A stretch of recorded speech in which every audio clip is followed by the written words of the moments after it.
Hello guys, आप सभी की प्रिपरेशन कैसे चल रही है। तो अभी हम लोग कुछ क्वेश्चंस करेंगे और सारे क्वेश्चंस आपके मतलब आपको एकदम कोई माइक्रो का मिलेगा, कोई आपको स्टैटिस्टिक का मिलेगा। मतलब सारे क्वेश्चन यूनिक टाइप के हैं, कम क्वेश्चंस करेंगे पर अच्छे से समझेंगे। देखिए, सबसे पहले अगर हम बात करें, इस टाइप का क्वेश्चन आपने नहीं किया होगा तो आपको बहुत ही ज़्यादा अच्छा लगेगा सॉल्व करके और मज़ा भी आएगा। देखिए क्वेश्चन क्या है, फिल इन द ब्लैंक्स में स्टार्ट अ प्राइस वॉर। ठीक है, प्राइस वॉर, ये वर्ड ध्यान से देखिए, price war in order to grab a larger share of market। क्या आपको इसको पढ़ के इसका आंसर समझ में आ रहा है कि ये किससे रिलेटेड? आपको कुछ भी समझ नहीं आ रहा होगा क्योंकि हम लोग ने ऐसा कुछ पढ़ा नहीं है, लेकिन ये बिल्कुल गलत है। हम लोग ने पढ़ा है, बस यहाँ पे वर्ड्स का गेम है, ऐसे ऐसे वर्ड्स लिखे जाएंगे ताकि आप पढ़ा हुआ चीज़ भी आपको समझ ना आए कि ये किससे। ठीक है, लेकिन ये बहुत सिंपल है। देखिए, हम लोग ने ओलिगोपोली मार्केट पढ़ा था। ठीक है, यहाँ पर हम लोग ने पढ़ा था कि यहाँ पर बहुत सारे फॉर्म्स होते हैं, राइवल फॉर्म्स होते हैं, मतलब कि एक फॉर्म दूसरे फॉर्म को अपना कॉम्पिटिटर समझता है। ठीक है, जैसे कि यहाँ पे देखिए, एक फॉर्म है ए, एक फॉर्म है बी, एक फॉर्म है सी। ठीक है, ये जितने भी फॉर्म्स हैं ये सब अपने आप को एक दूसरे को क्या समझते, कॉम्पिटिटर समझते, राइवल समझते। ठीक है, एक ने प्राइस को बढ़ा दिया, सपोज के लिए 10 से 12, तो 10 से 12, तो बी का जो प्राइस है और सी का प्राइस। ठीक है, बी ने 10 का 10 ही रखा है, सी ने 10 का 10 ही रखा है। ठीक है, लेकिन ये लोग प्राइस को प्राइस एक ने बढ़ाया तो बी और सी प्राइस नहीं बढ़ाएंगे। लेकिन अगर सपोज करिए ए ने प्राइस को घटा दिया तो बी भी प्राइस को घटा देंगे, सी भी प्राइस को घटा देंगे।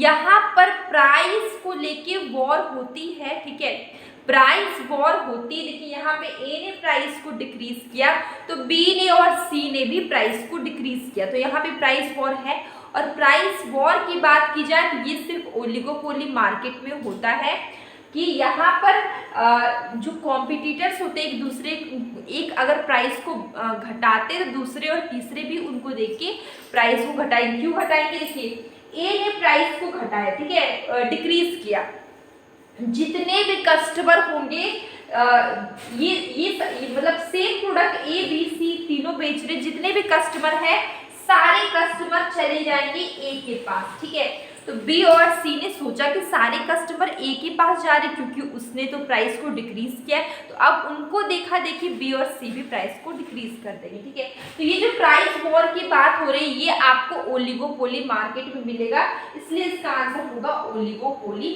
Market. Answer will be A. ठीक है, अब सेकेंड क्वेश्चन है ओगीव। ठीक है, इसको आप क्या बोलते हैं?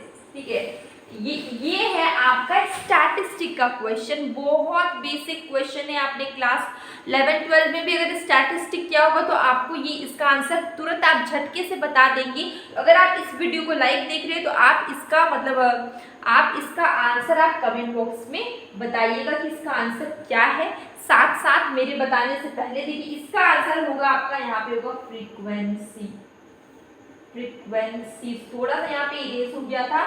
देखिए, इसका आंसर होगा a graph of cumulative frequencies. ठीक है, ओगीव क्या है? ग्राफ है कम्युलेटिव फ्रीक्वेंसी का। ठीक है, मैंने स्टैटिस्टिक का पोर्शन किया हुआ है, उसका एक पर्टिकुलर प्लेलिस्ट है, वहाँ पर मैंने स्टैटिस्टिक के जितने मुझे समझ में आए मैंने ऐड कर दिए, और भी कुछ वीडियोस अगर छूट गए होंगे तो मैं उसे ऐड कर दूंगी। स्टैटिस्टिक का बेसिक मैंने किया हुआ है, mean median mode, group data वगैरह, तो आप उसको वहाँ पे पढ़ सकते हैं। तो आप स्टैटिस्टिक का प्लेलिस्ट में जाके क्लिक करेंगे, आपको काफ़ी वीडियोस बेसिक के भी मिल जाएंगे, इंट्रोडक्शन के भी मिल जाएंगे, मीन मीडियन मोड, स्क्यूनेस, ये सब आपको मिल जाएंगे, तो आप वहाँ पर से स्टैटिस्टिक भी पढ़ सकते हैं। ठीक है, तो इसका आंसर होगा सी,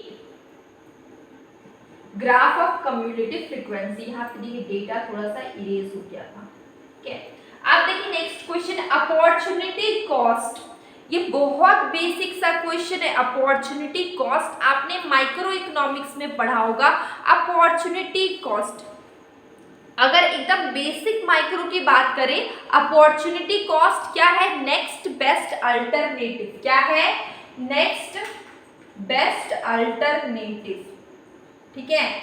तो यहाँ पे देखिए बेस्ट अल्टरनेटिव आपका क्या होगा, सपोज करिए हम लोग इसको एक एग्जाम्पल के थ्रू समझते हैं, ठीक है।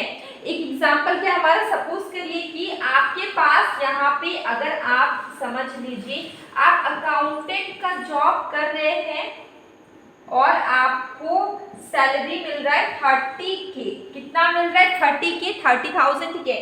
अब आपको आपको दो और जॉब ऑफर आया, ठीक है। यहाँ पर बैंक में करना है आपको, कोई भी जॉब ले लीजिए, और एक आपको आया टीचर वाला जॉब। हम लोग सपोज कर रहे हैं, मतलब हम लोग ऐसा एग्जांपल ले रहे हैं, यहाँ पर आपको मिल रहा है 20,000, यहाँ पर मिल रहा है 25,000, ठीक है। तो करेंटली आप इसमें जॉब कर रहे हैं जहां पर आपको 30K मिल रहा है। अगर आप ये वाला छोड़ देंगे, सपोज करिए हम लोग 30K वाला छोड़ दे रहे हैं, इसके बाद आपका नेक्स्ट बेस्ट अल्टरनेटिव कौन सा है, 25,000 वाला है, ठीक है। इसके बाद 30 के बाद आपका नेक्स्ट बेस्ट अपॉर्चुनिटी बोलिए, अल्टरनेटिव बोलिए कौन सा आपका 35K वाला है, मतलब 25K वाला है।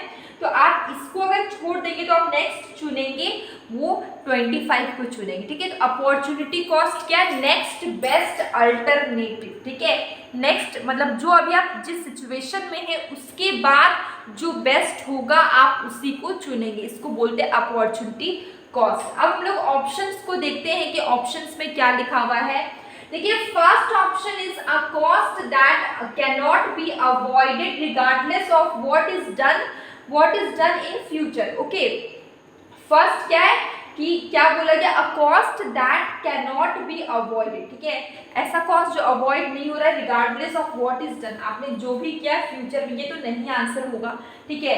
The cost incur in the past before we make a decision about what to do in future, ये भी नहीं होगा।